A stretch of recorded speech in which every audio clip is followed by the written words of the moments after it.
ভিডিওটা অন করুন।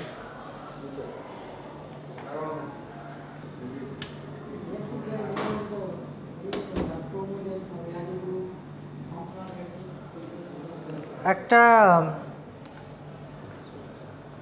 Reactive ডাইসের general die structure নিয়ে আমরা আলোচনা করেছিলাম, পাশাপাশি হচ্ছে যে স্ট্রাকচারাল প্রপার্টিস নিয়েও আলোচনা করেছিলাম। রিঅ্যাক্টিভ ডাইসের কেন রিঅ্যাক্টিভ ডাই বলা হয় সেটাও বলেছিলাম।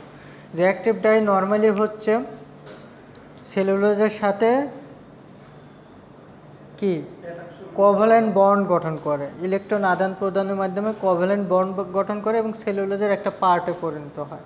এবং এই যে কেমিক্যাল ইন্টারাকশনটা এটা হয় কার মাধ্যমে, জাস্ট হচ্ছে রিঅ্যাক্টিভ ডাইসের মলিকুলার স্ট্রাকচারে যে ফাংশনাল অথবা রিঅ্যাক্টিভ গ্রুপ থাকে সেই ফাংশনাল এবং রিঅ্যাকটিভ গ্রুপটা কী করতেছে, সেলুলোজের সাথে রিঅ্যাকশন করতেছে এবং সেখানে কোভ্যালেন্ট বন্ড গঠন করতেছে। এই জন্য এই ডাইকে রিঅ্যাক্টিভ ডাই বলা হয়, কারণ হচ্ছে রিঅ্যাক্টিভ গ্রুপ প্রেজেন্ট আছে অথবা ফাংশনাল গ্রুপ প্রেজেন্ট আছে এবং সেটা স্ট্রং বন্ড গঠন করতেছে। এরপরে স্ট্রাকচারাল প্রপার্টিসের ক্ষেত্রে আমরা দেখছিলাম একটা সিমেট্রিক্যাল বাইফাংশনাল রিঅ্যাক্টিভ গ্রুপের ক্ষেত্রে কী ধরনের কম্পোনেন্টগুলো থাকবে, একটা মলিকুলার স্ট্রাকচারের কনস্টিটিউশনাল যে অ্যানালাইসিস আমরা দেখেছিলাম। তারপর হচ্ছে তোমার কি বলে মোনোফাংশনাল রিঅ্যাক্টিভ হতে পারে, বাইফাংশনাল রিঅ্যাক্টিভ হতে পারে। একটা সিম্পল একটা রিঅ্যাক্টিভ ডাইসের মলিকুলার স্ট্রাকচার আমরা দেখেছিলাম এবং কি কি গ্রুপ থাকবে। অবশ্যই একটা ডাইসের কোন একটা কম্পোনেন্টকে কালারিং কম্পোনেন্ট হতে হলে অথবা রঞ্জক পদার্থ হতে হলে তার মধ্যে মিনিমাম কয়েকটা গ্রুপ থাকতে হয়। যেমন হচ্ছে একটা ক্রোমোজেন থাকতে হয়, একটা মেন বডিটা থাকতে হয় এবং বডির সাথে ক্রোমোফোর গ্রুপ থাকতে হয় যেটা ওই কম্পোনেন্টটাকে কালারিং হিসেবে শো করবে। আমরা তো পৃথিবীতে অনেক ধরনের জিনিস ম্যাটেরিয়াল দেখি, সবগুলো কি কালার দেয়? তাহলে অন্য বস্তুকে রং করতে পারে অথবা কালার ইম্পার্ট করতে পারে। এরকম হতে হলে ওই ম্যাটারের অথবা ওই কম্পোনেন্টের ভিতরে এমন কিছু ফাংশনাল গ্রুপ থাকতে হবে, এমন কিছু গ্রুপ থাকতে হবে যেটা কি করে ওই ম্যাটেরিয়ালটাকে রঞ্জক হিসেবে কি করে ইন্ডিকেট করতে পারে, তাই না? এটা হচ্ছে ক্রোমোফোর গ্রুপ থাকতে হবে। প্রথমে আমি বলছিলাম কি ক্রোমোজেন মেন বডিটা থাকবে, তারপর ক্রোমোফোর গ্রুপ থাকবে যেটা কালার বিয়ার করবে, কালার ইল্ডিং গ্রুপ। এরপরে হচ্ছে তোমার অক্সোক্রোমা গ্রুপ থাকবে যেটা হচ্ছে এই যে ফাইবারের সাথে ডাইমলিকুলারটাকে বন্ড গঠনে সাহায্য করবে। তারপর হচ্ছে সলুবলাইজিং গ্রুপ।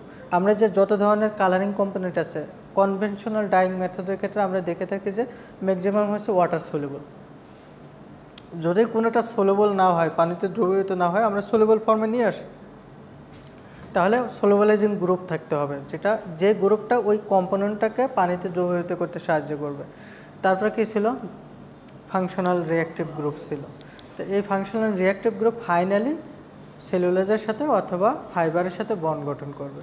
এটাই আমরা দেখেছিলাম। আজকে আমরা শুরু করব একটা এই কথাগুলোই আবার একটু দেখব জেনারেল ডাই ফিচারে।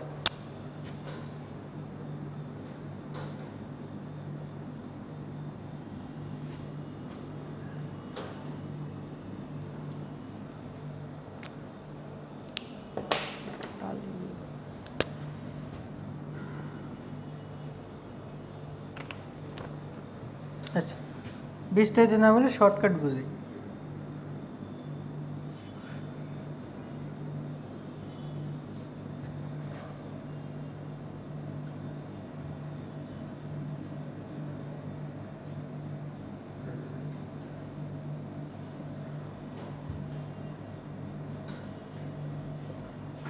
এটাকে এভাবে লেখা যায় একসাথে। আচ্ছা, এটা হচ্ছে ডাই পার্ট। লাস্ট ক্লাসে ডাইসের যে স্ট্রাকচারটা আঁকাইছিল তোমরা? আঁকাও নেই, প্রয়োজন নেই আসলে। কারণ তুমি ক্লাসে যদি কোনো জিনিস যদি ড্র করো, কোনো কিছু বোর্ডের স্যার যা বলতেছে না লেখো, ওইগুলো তোমার মনে থাকবে না। আচ্ছা দেখো, এই যে একটা ডাই স্ট্রাকচার আমরা এটা দেখেছিলাম, তাই না? এই যে এখানে দুইটা বেনজেন রিং দেখা যায় না, দেখা যায়?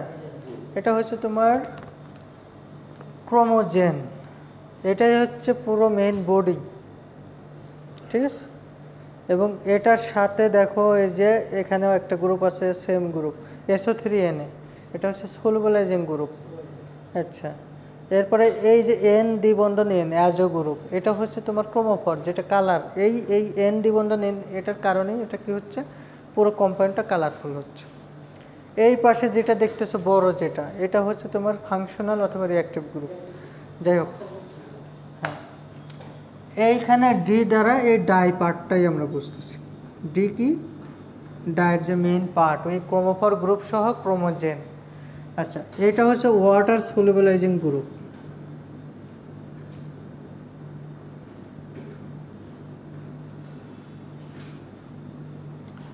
আচ্ছা, কিউটা হচ্ছে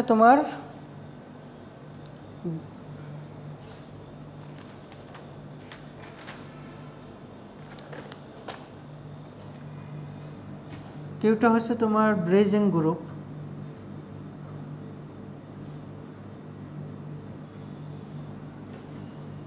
এটা হচ্ছে রিঅ্যাক্টিভ গ্রুপ RG, আর হচ্ছে রিঅ্যাক্টিভ, জি হচ্ছে গ্রুপ, আর এক্সটা হচ্ছে লিভিং গ্রুপ।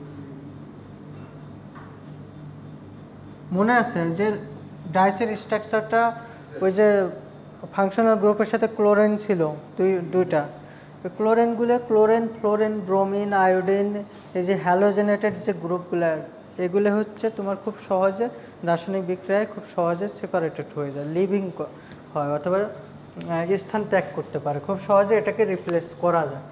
এই ধরনের গ্রুপগুলোকে বলা হয়ে থাকে লিভিং গ্রুপ। এটা হচ্ছে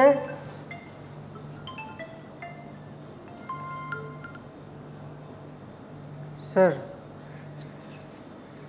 এই যে ক্লাস আছে স্যার, এর 15-20 মিনিট পরে কল দিচ্ছি। হ্যাঁ, ক্লাস আছে স্যার।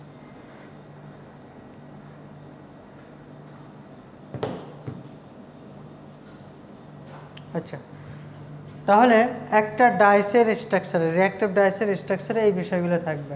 এটা ডাইসের মেন বডি থাকবে, ডাই পার্ট, ওয়াটার সলুবলাইজিং গ্রুপ, মানে যে এই পুরো ডাইটাকে পানিতে দ্রবীভূত করতে সাহায্য করবে, ব্রিজিং গ্রুপ, যেটা কি করবে, মেইন ডাই পার্টের সাথে রিঅ্যাক্টিভ গ্রুপকে অ্যাটাচ করে দেবে।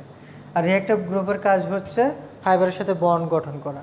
আর রিঅ্যাক্টিভ গ্রুপের সাথেই একটা হ্যালোজেনেটেড গ্রুপ থাকে নিষ্ক্রিয় গ্যাসের, হ্যাঁ, যেগুলো কি লিভ করবে।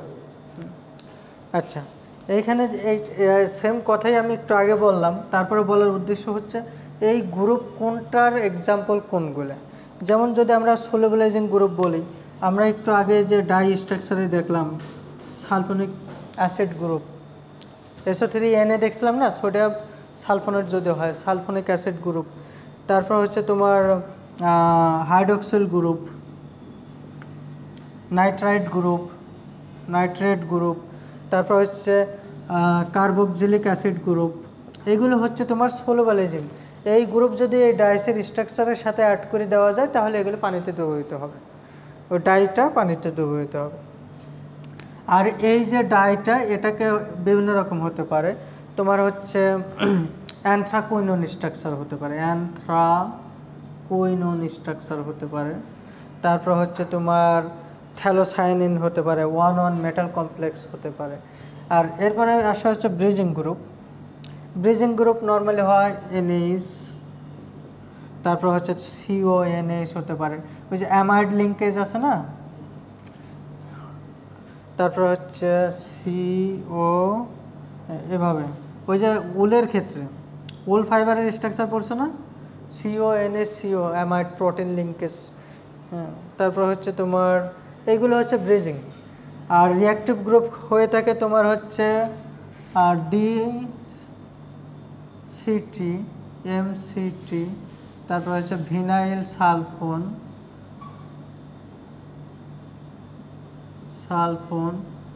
হ্যাঁ, এইগুলো হচ্ছে তোমার এই DCT MCT ডাই শুনছো না তোমরা? ডাইংয়ে চাকরি করো না কখনো? রিঅ্যাক্টিভ ডাইস তো বেসিক্যালি তোমার ডিসিটিটা সবচেয়ে বেশি ইউজ করা হয়। ডিসিটি মানে ডাইক্লোরোট্রায়াজিন।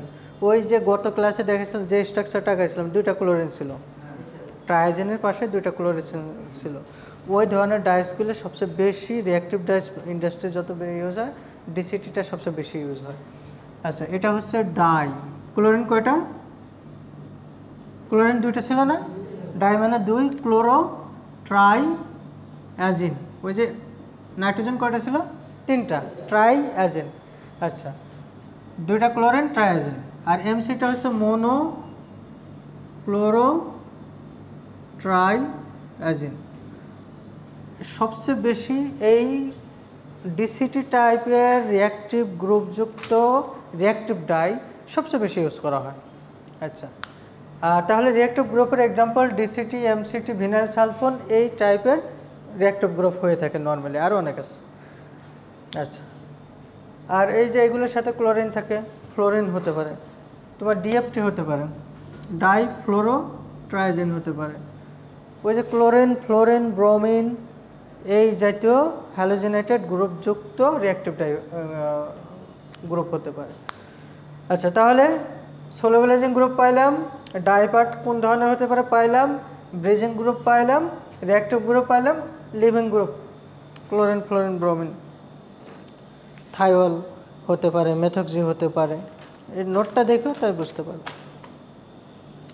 এই পর্যন্ত কোনো কোশ্চেন আছে কিনা? একটা কমন ডাইসের স্ট্রাকচারে যা যা থাকে সেটাই, হ্যাঁ মিনিমাম। কোনো কোনো ডাইস স্ট্রাকচারে এই ডি মানে বডিটা 2টাও থাকতে পারে, ডাবল থাকতে পারে। সোলোবিলাইজিং ওয়াটার সোলোবিলাইজিং গ্রুপ 2-এর অধিক থাকতে পারে। ব্রিজিং গ্রুপ, রিঅ্যাক্টিভ গ্রুপ যদি 2টা হয় তাহলে ব্রিজিং গ্রুপ 2টা লাগবে না? যদি 4টা হয় 4টা লাগবে না? এটা ডিপেন্ড করতেছে ডাইসের মলিকুলার স্ট্রাকচারের উপর।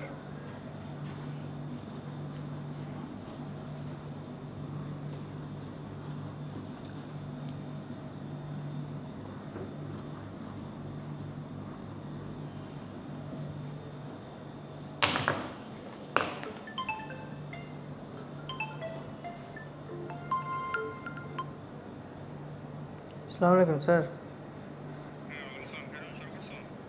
ওরা তো শুরু করছে, আমি ক্লাসে 1202-এ। হ্যাঁ স্যার, ওই হ্যাঁ ওরা কয়েকজন আছে স্যার। আপনার খাবারটা আছে, খাবার তোহেদেরটা, তোহেদের। আপনি খাবারটা খেয়ে নেন স্যার, খাবার আছে দেখেন ওখানে, খাবারটা খেয়ে আসেন। আচ্ছা আচ্ছা আচ্ছা।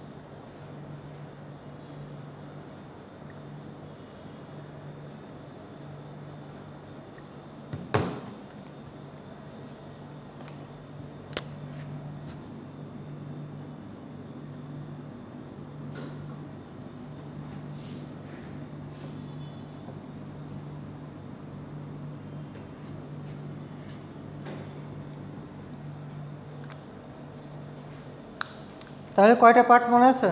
একটা রিঅ্যাক্টিভ ডাইসের কয়টা পার্ট থাকে? 5টা। প্রথমে কি ছিল? ক্রোমোজেন, যে বডিটা মেন পার্টটা, স্ট্রাকচারটা। তাহলে ক্রোমোজেনের কাজ কি বলো তো? তুমি কি বুঝতেছো কিছু?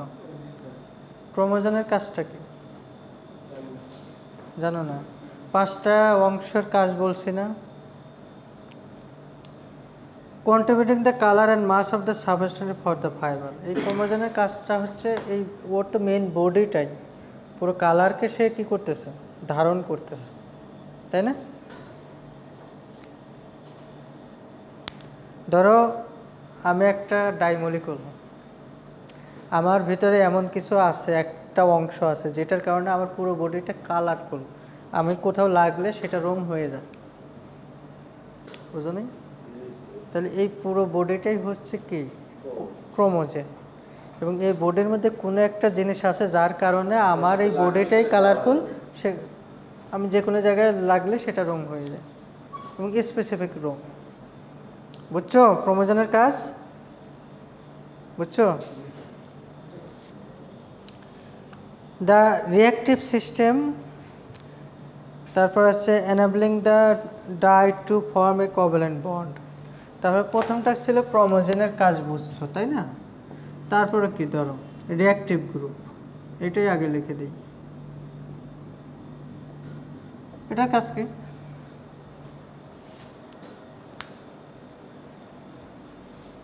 হ্যাঁ, ফাইবারের সাথে বন্ড গঠন করতে সাহায্য করবে তাই না, কোভ্যালেন্ট বন্ড নরমালি। তাহলে এই রিঅ্যাক্টিভ গ্রুপের কাজ হচ্ছে বন্ড তৈরি করবে ফাইবারের সাথে। আচ্ছা কি রে ভাই,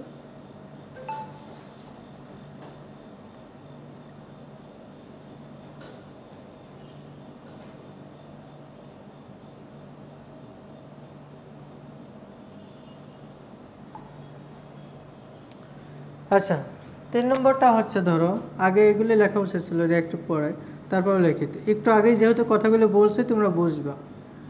ব্রিজিং গ্রুপ মনে আছে? ব্রিজিং, ব্রিজের বাংলা কি? সেতু তৈরি করা, দুইটাকে একত্রিত করা, সংযুক্ত করা। তাহলে বোর্ডের সাথে ব্রিজিং গ্রুপ রিঅ্যাক্টিভ গ্রুপকে অ্যাড করতেছে, তো ব্রিজিং গ্রুপের কাজ কি তাই না? বন্ধন বলতে কি, রিঅ্যাক্টিভ গ্রুপের সাথে মেইন বোর্ডের মলিকুলার মেইন পার্ট ক্রোমোজোমের সাথে সংযোগ স্থাপন করা, এগুলো রেখে দেবো আর কি। Linking up, link up the reactive part and chromosome. তারপর আসো সলুবিলাইজিং গ্রুপ, এটাকে বলতে হবে।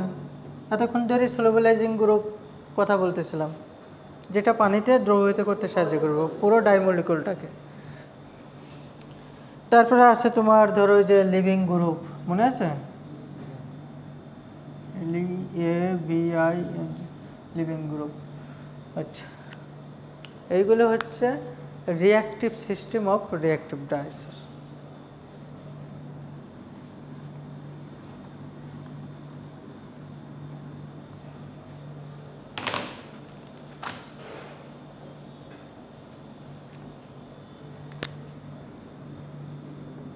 কত বাজে?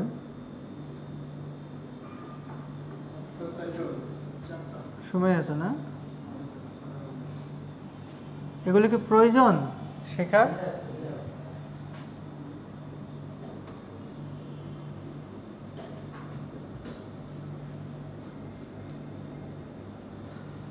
প্রয়োজন মনে করলে প্রয়োজন, জানা থাকার দরকার তাই না?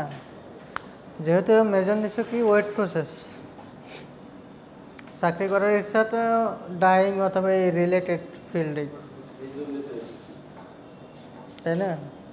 আর বাংলাদেশের ডাইংয়ের ক্ষেত্রে, সেলুলোজিক ডাইংয়ের ক্ষেত্রে অলমোস্ট 95%ই রিঅ্যাক্টিভ ডাইসে ইউজ হয়। লোকাল ডাইংয়ের কথা আলাদা, local ডাইংয়ে direct die, others die অনেক ইউজ হয়, কিন্তু আদার্স ক্ষেত্রে বাকি সব স্ট্যান্ডার্ড ক্ষেত্রে ভালো কোয়ালিটির ক্ষেত্রে রিঅ্যাক্টিভ ডাই ইউজ হয়। আর রিঅ্যাক্টিভ ডাইটা যদি না বুঝো তাহলে তো সমস্যা।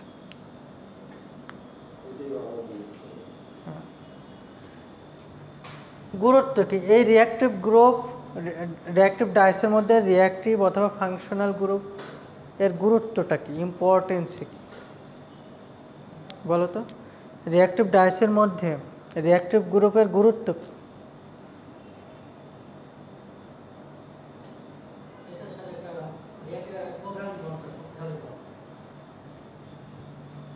আবার বলো।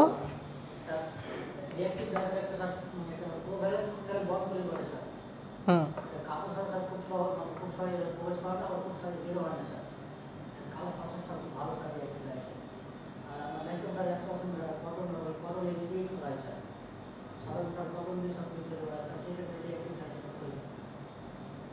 বুঝছো বুঝছো? হ্যাঁ, তাহলে জিনিসটা হচ্ছে গুরুত্ব যদি তুমি এতটুকু বোঝো, আমি যদি 2 মার্কের একটা কোশ্চেন করি, যদি 2 লাইন 1 লাইন লেখো, তাহলে আমি কি তোমাকে মার্ক না দিতে পারবো?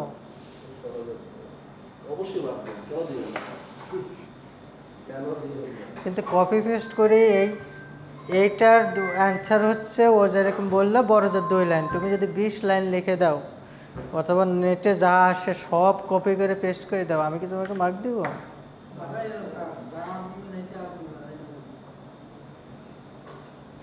জিনিসটা হচ্ছে দিন শেষে তোমার বোঝা দরকার। মানে এমন যদি হইতো যে তুমি একটা জায়গায় আসছো, একটা জিনিস একটা কাজ করতেছো অথবা কিছু একটা শেখা ট্রাই করতেছো, এটা তোমার লাইফে কোনো কাজে লাগবে না, তোমার একটা আলাদা নলেজ হয়ে থাকতেছে। আসে না এরকম? এরকম আসে না? যেমন আমি টেক্সটাইল ইঞ্জিনিয়ার, আমার ফিল্ড আছে একটা। এখন আমি যদি এমন হয় যে আমার অ্যানাদার স্কিল ডেভেলপমেন্টের জন্য আমি যদি ট্রিপল এ রিলেটেড কোনো কাজ করি, ধরো আমি কি বলে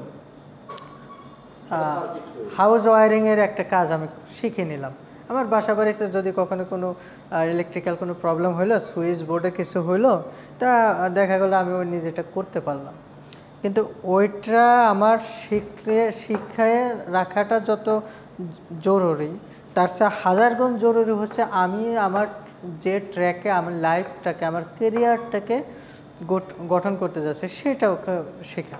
এখন ওই ইলেকট্রিক্যাল সুইচ বোর্ডের কাজ আমি শিখতেও পারি, নাও শিখতে পারি।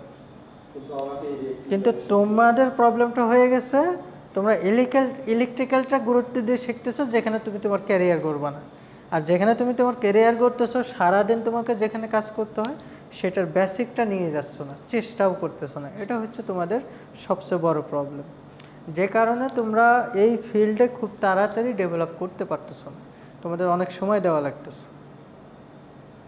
এটা মানে অপ্রিয় সত্য কথা। তোমাদের মধ্যে কতজনই মানে যে এগুলো বেসিক নলেজ, স্কিল, স্মার্টনেস ছাড়া, মানে এই পার্সেন্টেজটা খুবই কম যারা এক্সেপশনাল, মানে এগুলো ছাড়াই তারা উঠে আসতেছে।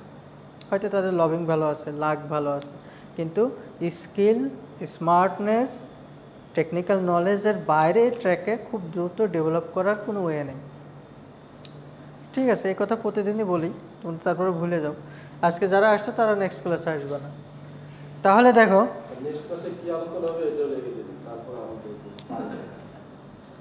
আচ্ছা, importance of reactive group in the dye molecule, ও যেটা বললো বেসিক্যালি মানে ব্রড সেন্সে, মানে ইন জেনারেল সেন্সে ঠিক আছে। আর ব্রড সেন্সে যদি আমরা বলি তাহলে আমরা এই যে রিঅ্যাক্টিভ গ্রুপ বিভিন্ন টাইপের বলছিলাম না, মানে তোমার এমসিটি, ডিসিটি টাইপ, আর ট্রাইজেনাল যেটা, আর একটা হচ্ছে ভিনাইল সালফোন টাইপের। এই ক্ষেত্রে হচ্ছে তোমার ভিনাইল সালফোন টাইপের রিঅ্যাক্টিভ ডায়ের অ্যাক্টিভিটি, ফাংশনালিটি কম। আর তোমার হ্যালোজেনেটেড যেটা বললাম সেটার হচ্ছে রিঅ্যাক্টিভিটি অনেক বেশি। আচ্ছা, আর কোন একটা ডাইসের স্ট্রাকচারে যদি রিঅ্যাক্টিভ অথবা ফাংশনাল গ্রুপের সংখ্যা বেশি থাকে তাহলে কি হবে? ধরো একটা ডাইসের স্ট্রাকচারে রিঅ্যাক্টিভ গ্রুপ 2টা আছে, আর একটা ডাইসের স্ট্রাকচারে রিঅ্যাক্টিভ গ্রুপ 1টা আছে, তাহলে ওই দুটার কম্প্যারিজনে কি হবে বলো তো?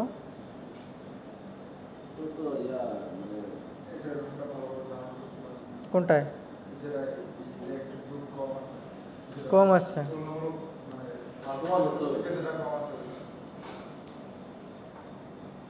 ধরো একটা রিঅ্যাক্টিভ ডাইমলিকুলে 2টা রিঅ্যাক্টিভ গ্রুপ আছে, আরেকটাতে 1টা আছে। এই 2টা ডাইমলিকুলের মধ্যে কোনটার পারফরমেন্স অ্যাক্টিভিটি ভালো হবে? কেন?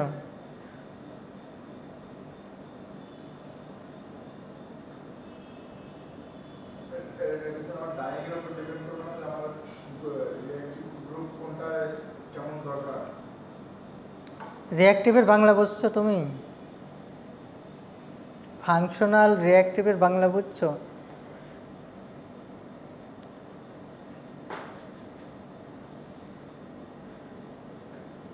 যেটা যে গ্রুপটা ফাংশন করে, কাজ করে।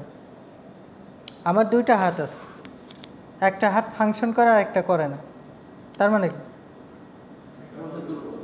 এটা একটা অচল, ফাংশন করে না, রিঅ্যাক্টিভ না, আরেকটা কাজ করে। তাহলে একজনের দুইটা হাত আছে, দুইটা হাত দিয়ে কাজ করে, আর একজনের একটা আছে, একটা দিয়ে কাজ করে। কার অ্যাক্টিভিটি কার বেশি হবে? সিম্পল জিনিস, মানে প্রাইমারি স্কুলে বাচ্চারাও বুঝবে এগুলা।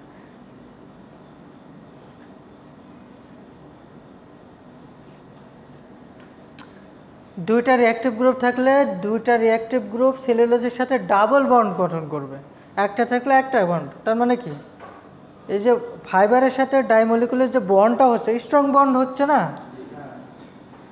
রিঅ্যাক্টিভ গ্রুপের নাম্বার অফ রিঅ্যাক্টিভ গ্রুপের উপরে ডাই ফাইবারের বন্ডিংটার ডিপেন্ড করতেছে number of reactive or functional গ্রুপের উপর। বুঝতে পারছো? আর এইটা ভিনাইল সালফোন গ্রুপ, আর ওই যে তোমার বললাম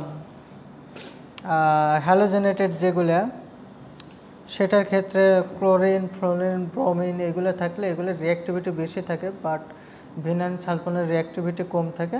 কিন্তু হ্যালোজেনেটেডগুলো হচ্ছে এনভায়রনমেন্ট ফ্রেন্ডলি না। আর ভিনাইল সালফোনটা এদিক দিয়ে আছে। পাশাপাশি ভিনাইল সালফোনের হচ্ছে তোমার ডাইং লেভেলনেস, ক্যাপাসিটি এগুলো ভালো হয়ে থাকে।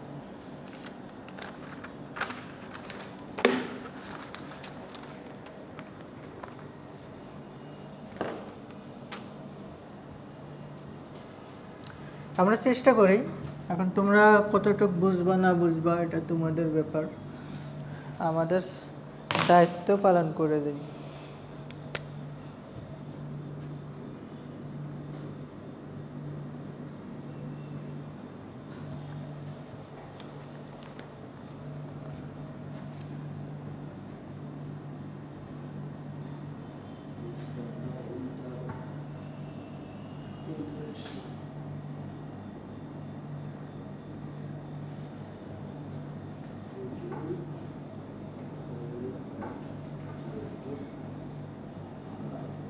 বুঝছো?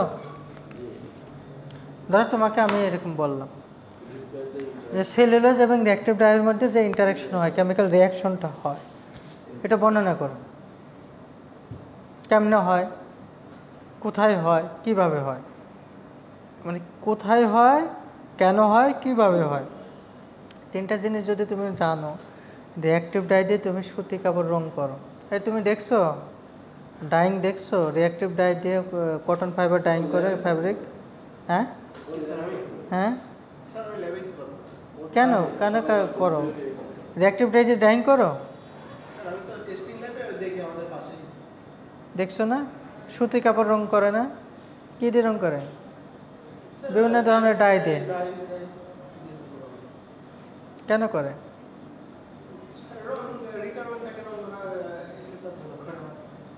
রং করার রিকোয়ারমেন্ট থাকে। কি ডাই দেয়? রিঅ্যাক্টিভ ডাই দেয়। রিঅ্যাক্টিভ ডাই কিভাবে রং করে তুমি দেখছো?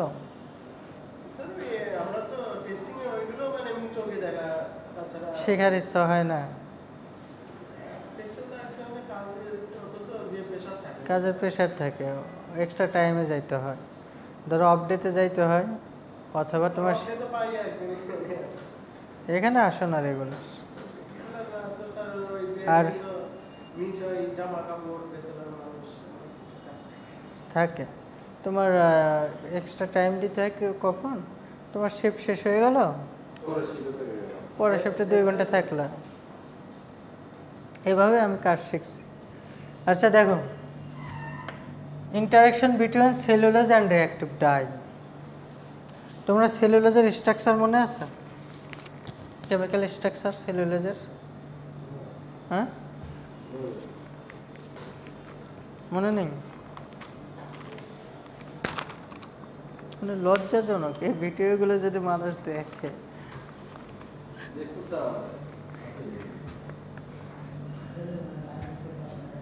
হ্যাঁ,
আমরা যদি সেলুলোজের স্ট্রাকচার দেখি তাহলে কি দেখি, গ্লুকোজিক ইউনিটের ক্ষেত্রে C6H12O6, তাই না?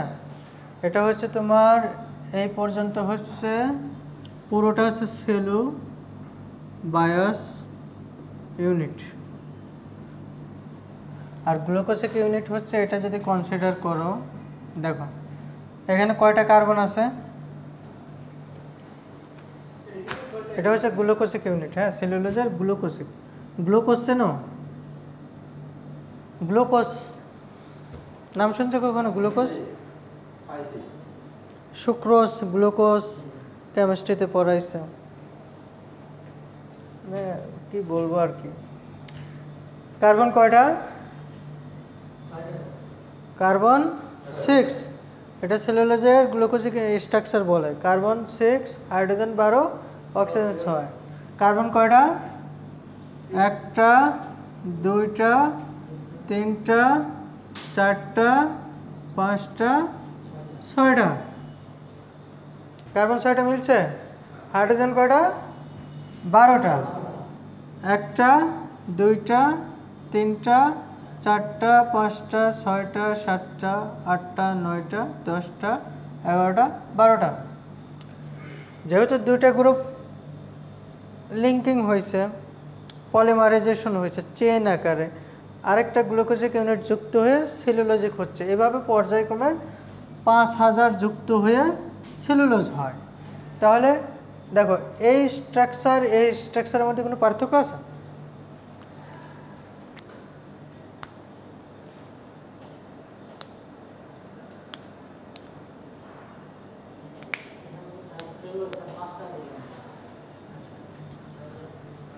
সেলুলোজ কই 5টা? Carbon carbon carbon C, H hydrogen, ওতে অক্সিজেন, একই। পার্থক্যটা কোথায় তাহলে বলো? এটার সাথে এটার কোনো পার্থক্য আছে? এটা একটা গ্লুকোজিক ইউনিট, এটার দ্বারা বোঝাচ্ছি C6H12O6। কার্বন আছে 6টা, হাইড্রোজেন আছে 12টা, অক্সিজেন 6টা। এটার মধ্যে পার্থক্য কি? এখানে কয়টা আছে?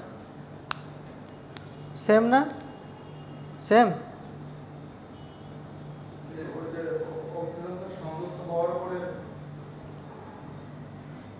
এটার মধ্যে কোনো পার্থক্য আছে? নাই। আচ্ছা, সেম জিনিস এটার ক্ষেত্রেও। কার্বন 6টা, হাইড্রোজেন 12টা, অক্সিজেন 6টা। এখন যদি বলো সেমভাবে যদি মার্কিং করি,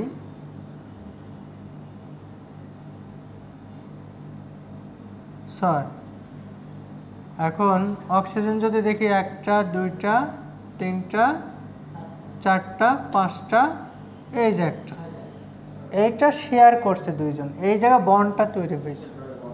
আলাদা করে লিখলে তখন এটা সহই এই 5টা চলে আসতো, তখন এই ওয়ের সহ এটুকু আসতো, মানে এটা তখন দরকার হতো না, এই ওয়ের সহ এটা আসতো। যেহেতু বন্ড গঠন হয়ে গেছে তখন এটা এভাবে দেখানো হয়েছে। মানে এইরকম গ্রুপ 5000 যুক্ত হয়ে ছোট্ট একটা কটন ফাইবার, সেলুলোজ ফাইবার গঠিত হয়। ঠিক আছে, দেখো। হ্যাঁ, অ্যাটলিস্ট মোর দেন 5000 আর কি। তাহলে দেখো এটা হচ্ছে গ্লুকোজ ইউনিট। আচ্ছা, পুরোটা মিলে হচ্ছে সেলুলোজ ইউনিট। এইটার সাথে এটার পার্থক্যটা কি? এটা উল্টানো না? হ্যাঁ, এখানে 6 নম্বর কার্বন এখানে না, আর এটা এখানে না। তো সেলুলোজের স্ট্রাকচারটা কি বুঝতে পারছো? এরপরটা আবার উল্টা যাবে। এই জন্য হচ্ছে কটন ফাইবার, মানে এই যে ডিএনএ যেরকম না, ডিএনএ থাকে না এরকম টুইস্টিং থাকে, এটা এই জন্য হচ্ছে কটন ফাইবার খুব সহজে পাক খায়, টুইস্ট করলে পাক নিয়ে থাকে, কোহেশন ফোর্স ভালো, এবং খুব সহজে পাক একটার সাথে আরেকটা ফাইবার লেগে যায়, এবং লেগে যাওয়ার কারণে কি তার মলিকুলার স্ট্রাকচারে ওর মধ্যে ভিতরে পাক দেওয়া স্ট্রাকচারে। আচ্ছা, তাহলে এটা বুঝতে পারছো কার্বন। তাহলে একটা ইউনিট কনসিডার করি, একটা এই জায়গাতে রিঅ্যাক্টিভ ডাইসের যে ধরনের রিয়াকশন হবে পুরো ফাইবারের মধ্যে সেম হবে, আর একটা সুতার মধ্যে যত ফাইবার থাকুক প্রত্যেকটা ফাইবারের সেম রিয়াকশন হবে, আর আলটিমেটলি ওই ইয়ার্নের মধ্যে ইয়ার্ন দিয়ে ফ্যাব্রিক তৈরি হয়, তাহলে ফ্যাব্রিকের সেম রিয়াকশন হবে। তাহলে আমরা যদি এই ফাইবার সেলুলোজের স্ট্রাকচার অ্যানালাইসিস করে দেখি তাহলে কয়টা কার্বন আছে? 6টা কার্বন। এবং আচ্ছা ধাপে ধাপে আসি। তাহলে is glucosic unit contain at least কয়টা হাইড্রক্সিল অ্যাটম? কয়টা হাইড্রক্সিল গ্রুপ আছে?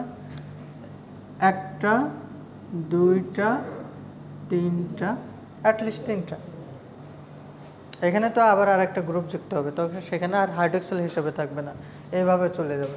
কিন্তু একদম এক্সাক্ট হাইড্রক্সিল গ্রুপ হিসেবে কয়টা আছে? এই দুটাকে বলা হয় এই দুটাকে বলা হয় 2 এবং 3। কার্বন 2 এবং 3 পজিশনে যে হাইড্রক্সিল গ্রুপ আছে এটাকে বলা হয় সেকেন্ডারি হাইড্রক্সিল গ্রুপ। এটাকে কি বলা হয়? সেকেন্ডারি। এই দুটা হাইড্রক্সিলকে কার্বন 2 অ্যান্ড কার্বন 3 পজিশনে যে হাইড্রক্সিল গ্রুপ আছে এটাকে বলা হয় সেকেন্ডারি হাইড্রক্সিল গ্রুপ। আর অ্যাট কার্বন 6 পজিশন হাইড্রক্সিল গ্রুপকে আমরা বলে থাকি প্রাইমারি হাইড্রক্সিল গ্রুপ। কার্বন 6 পজিশনের হাইড্রক্সিল গ্রুপকে বলে থাকি কি? Primary hydroxyl group. বুঝতে পারছো? আচ্ছা আচ্ছা, C2 মানে কার্বন 2 এবং 3 হাইড্রক্সিল গ্রুপটা একটু হচ্ছে স্লাইটলি অ্যালকালাইন, এবং এই জায়গাতে তোমার কি হয়? অ্যালকালাইন কন্ডিশন থাকে C2 এবং C3-তে। আর C6 পজিশনের হাইড্রক্সিল গ্রুপ মানে প্রাইমারি হাইড্রক্সিল গ্রুপটা খুব বেশি রিঅ্যাক্টিভ থাকে, অ্যাক্টিভ থাকে, তার অ্যাক্টিভিটি অনেক বেশি থাকে। আচ্ছা সরি, আমি একটু ভুল বলছি। C2 এই জায়গার এই দুটা কার্বনের যে হাইড্রক্সিল গ্রুপ আছে এটা স্লাইটলি মোর অ্যাসিডিক দেন C3 হাইড্রক্সিল গ্রুপ। আচ্ছা, এরপরে আছে the hemiacetal group at C1 position is the most reactive. এই যে কার্বন একটা 1 নম্বর গ্রুপ না, এখানে হচ্ছে হেমিঅ্যাসিটাল গ্রুপ, যেখানে হচ্ছে অ্যালডিহাইড এবং কিটোন। এখানে যদি দেখো এখানে কি আছে? কার্বনের সাথে অক্সিজেনের বন্ড আছে না, হাইড্রোজেনের বন্ড আছে না, এবং CO আছে না। এখানে CHO এবং CO, এটা কিটোনিক আর এটা হচ্ছে অ্যালডিহাইড। এই দুইটার মানে সম্মিলিত কন্ডিশনটাকে বলতেছে, একত্রিত বলতেছে হেমিঅ্যাসিটাল কন্ডিশন। হেমিঅ্যাসিটাল কন্ডিশন এটা হচ্ছে 1 নম্বর যে কার্বনটা তার অবস্থান। 2 নম্বরটা হচ্ছে এই যে এই কার্বনের হাইড্রক্সিল গ্রুপের কারণে এটা হচ্ছে স্লাইটলি অ্যাসিডিক দেন হচ্ছে C3। আর C6 পজিশনে কার্বন 6 নম্বর পজিশনে যে হাইড্রক্সিল গ্রুপ এটাকে প্রাইমারি হাইড্রক্সিল গ্রুপ বলা হয়, এবং এটা হচ্ছে মোর রিঅ্যাক্টিভ দেন আদার 2 হাইড্রক্সিল গ্রুপ। আচ্ছা, এই যে সেলুলোজের সাথে ওই যে রিঅ্যাক্টিভ ডাইসের রিঅ্যাক্টিভ গ্রুপ দেখাইছিলাম, মনে আছে লাস্ট ক্লাসে? Reactive group, functional group. ওই ফাংশনাল অথবা রিঅ্যাক্টিভ গ্রুপের সাথে সেলুলোজের কোথায় রিঅ্যাকশন হবে সেটা হয় ওই যে বললাম মোর রিঅ্যাক্টিভ অথবা কি এই যে প্রাইমারি হাইড্রক্সিল গ্রুপটা যেটা C6 পজিশনে কার্বন 6 নম্বর পজিশনে আছে, যেটা হচ্ছে হাইলি অ্যাক্টিভ অথবা মোর রিঅ্যাক্টিভ, এর সাথেই রিঅ্যাক্টিভ ডাইসের ফাংশনাল অথবা রিঅ্যাক্টিভ গ্রুপের বিক্রিয়া হবে। রিঅ্যাক্টিভ ডাইসের রিঅ্যাক্টিভ ডাই এই জায়গাতে রিঅ্যাকশন করে, বুঝো নি? সে এখানেও করতে পারতো, এখানেও পারতো, কিন্তু এখানে না করে সে কি করতেছে 6 নম্বর পজিশনে এই সেলুলোজের এই ফাইবারের 6 নম্বর পজিশনের যে হাইড্রক্সিল গ্রুপ আছে তার সাথে রিঅ্যাকশন করে। কারণটা কি? Highly reactive. এই সেলুলোজের মধ্যে যতগুলো হাইড্রক্সিল গ্রুপ আছে এটা হচ্ছে সবচেয়ে বেশি অ্যাক্টিভ। অ্যাক্টিভ, শক্তিশালী একটা জিনিস আর হচ্ছে অ্যাক্টিভ। তাহলে এইখানে কি হয়? জাস্ট এই যে হাইড্রোজেনটাকে সরায় দেয়, হাইড্রোজেনটা সরাই দিয়ে রিঅ্যাক্টিভ ডাইসের ফাংশনাল গ্রুপের সাথে বন্ড গঠন করে এবং এই ডাইটা পুরো ফাইবারের একটা অংশে পরিণত হয়ে যায়। দেখো এভাবে বন্ড গঠন করে এই ডাইটা কি হয়েছে, ফাইবারের একটা পার্টে পরিণত হয়ে গেছে। বুঝো নাই? আচ্ছা, যদি এরকম হয় তাহলে কি হচ্ছে, দেখো এখানে কোভ্যালেন্ট বন্ড গঠন হয়ে যাচ্ছে, কোভ্যালেন্ট বন্ড হচ্ছে এবং স্ট্রং বন্ড, এই ডাই মলিকুলটা ফাইবারের একটা অংশে পরিণত হচ্ছে এবং এটা খুব সহজে আর ফাইবার থেকে উঠে যাচ্ছে না ওয়াশিংয়ের মাধ্যমে অথবা আদার্স রাবিং এইসবের কারণে। তাহলে আমরা যদি সামারাইজ করি তাহলে দেখি কি, সেলুলোজের গ্লুকোজের ইউনিট অ্যানালাইসিস করলে দেখতে পাই যে এখানে 6টা কার্বন থাকে এবং এর মধ্যে 2টা কি থাকে, 3টা হাইড্রোক্সিল গ্রুপ থাকে, তার মধ্যে 2 ধরনের থাকে, একটা প্রাইমারি হাইড্রোক্সিল গ্রুপ আর একটা হচ্ছে secondary hydroxyl group. Primary hydroxyl group কোথায় থাকে, কার্বনের 6 নম্বর পজিশনে থাকে, আর সেকেন্ডারি হচ্ছে কার্বন 2 এবং 3 নম্বর পজিশনে থাকে। At consideration of carbon 2 hydroxyl group is slightly more acidic than the carbon 3 position hydroxyl group. এটার পরে আমরা আসতেছি যে কার্বন 1 নম্বর কার্বনের, সেখানে আমরা দেখতে পাই যে এখানে অ্যালডিহাইড এবং কিটোনিক 2টা গ্রুপের কম্বাইন্ড একটা স্টেট এখানে পাওয়া যায়, সেটাকে আমরা হ্যামি অ্যাসিটাল কন্ডিশন বলতেছি। এবং তারপরের স্টেপে আমরা বলতেছি যে এই যে 6 নম্বর কার্বনে আছে এটা প্রাইমারি হাইড্রোক্সিল গ্রুপ এবং এটার সাথে রিঅ্যাক্টিভ ডাইসের ফাংশনাল অথবা রিঅ্যাক্টিভ গ্রুপের রিয়াকশন হয়, কেমিক্যাল রিয়াকশন হয় এবং ডাই ফাইবারের ইন্টারাকশন হয়ে থাকে। দেখে এটা লেখা যাবে না, describe the dye interaction between cellulose and reactive dye. আচ্ছা, এখন দেখো এই জায়গা এবং এই জায়গায় যে রিয়াকশন হয় না সেটাও না, কিন্তু মোস্টলি প্রবাবলি 6 নম্বর কার্বনে হয়ে থাকে। সেটার একটা রিয়াকশন মানে রেশিওটা দেখো, না সরি এটা আমি ভুল বললাম, এইখানেই হয় কিন্তু রিঅ্যাক্টিভ ডাই বিভিন্ন ধরনের আছে না, তোমার ডিসিটি আছে, এমসিটি আছে, ভিনাইল সালফোন আছে। যদি তোমার এমসিটি মনোক্লোরোট্রাইজিন হয়, ডিসিটি ডাইক্লোরোট্রাইজিন হয়, তাহলে সেক্ষেত্রে রেশিওটা হবে এরকম।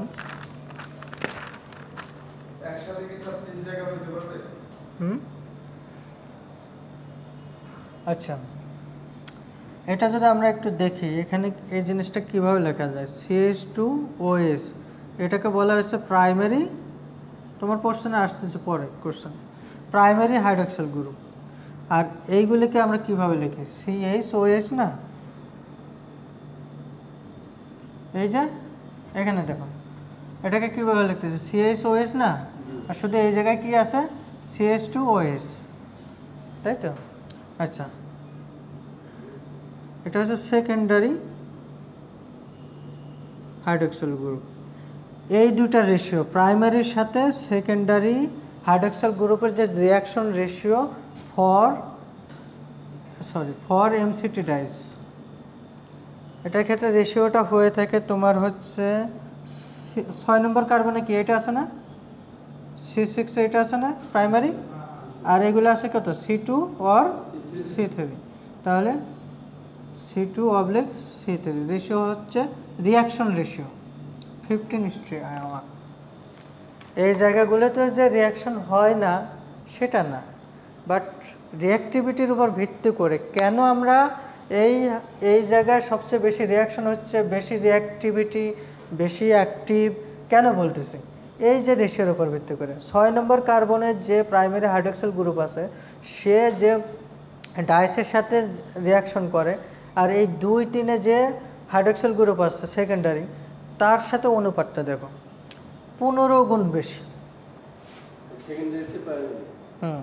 রিঅ্যাক্টিভ কত বেশি, 15 Times greater than secondary hydroxyl group. এই জন্য তো আমরা বলতেছি highly reactive primary hydroxyl group.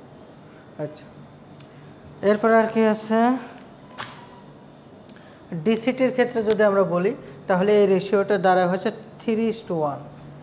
ডিসিটি ডাইক্লোরোট্রাইজিনের ক্ষেত্রে এটা দ্বারা হচ্ছে 3:1, মানে 3 গুণ। কেন বলো তো? মনোক্লোরোট্রাইজেনের ক্ষেত্রে 15 টাইম গ্রেটার, আর ডাইক্লোরোট্রাইজেনের ক্ষেত্রে তোমার 3 গুণ 3 টাইমস গ্রেটার।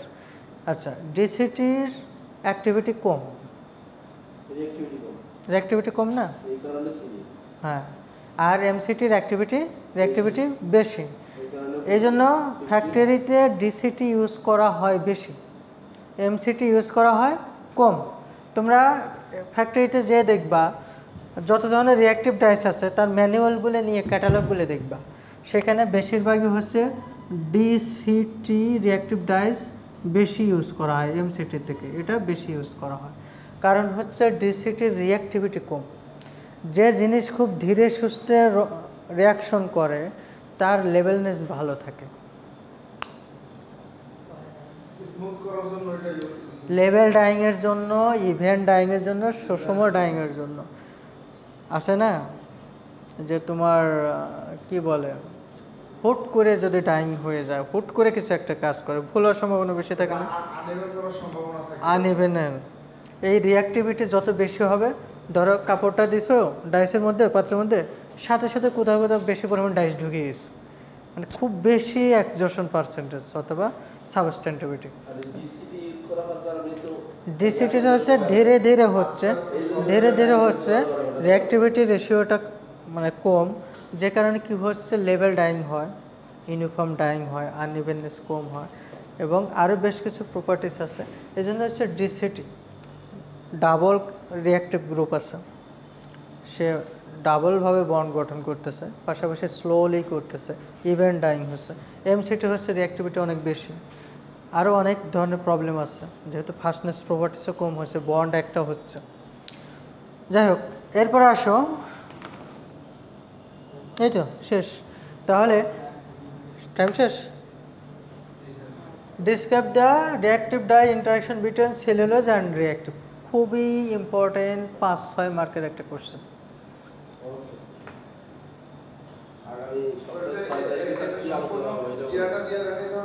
হ্যাঁ,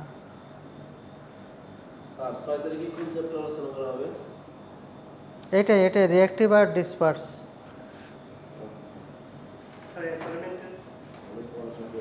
অ্যাসাইনমেন্ট দেয়নি? হ্যাঁ দিছি তো। আজকে কি ক্লাস টেস্ট ছিল?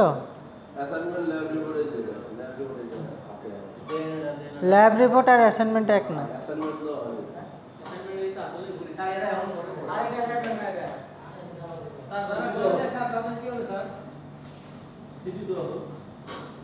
তোমরা অনলাইনে তাহলে সিটি দাও, কালকে আমাকে ফোন দিও, আমি একটা কোশ্চেন করে দিয়ে দেবো না। আর সিটি অনলাইনে দাও, আর অ্যাসাইনমেন্ট দিতে হবে হার্ড কপি। ল্যাব তো প্র্যাকটিক্যালের 100 মার্কের সাবজেক্টই আলাদা, আর অ্যাসাইনমেন্ট হচ্ছে থিওরির এই সাবজেক্টের। অ্যাসাইনমেন্ট হচ্ছে নেক্সট উইকের মধ্যে দাও, নেক্সট শুক্রবারে জমা দাও। তাহলে অ্যাসাইনমেন্ট দাও, স্টাডি অন রিঅ্যাক্টিভ ডাই।